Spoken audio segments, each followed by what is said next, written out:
খারাপ কথা বলা থেকে চুপ থাকবা, এটা তোমার জন্য জাহান্নাম থেকে বেঁচে থাকার নিরাপদ। সুবহানাল্লাহ।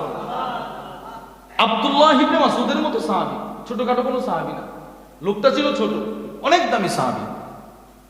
ইমাম শামসুদ্দিন জাহাবী লেখেন, আব্দুল্লাহ ইবনে মাসউদ বলে, আল্লাহর কোরআনের সবগুলো আয়াত, সব আয়াত কখন কোথায় কিভাবে নাজিল হয়েছে সব আমি আব্দুল্লাহর এখনো মুখস্থ আছে।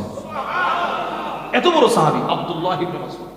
মা নাযালাত আয়াতুন ফি কিতাবিল্লাহ, আব্দুল্লাহ ইবনে মাসউদ বলে, আল্লাহর কোরআনের এমন কোন আয়াত নাজিল হয় নাই ইল্লা ওয়া আনা আ'লাম ফিমা নাযালাত ওয়া আইনা নাযালাত, সবগুলো আয়াত সম্পর্কে আমার জানা আছে, কোথায় কিভাবে কেন নাজিল হয়েছে।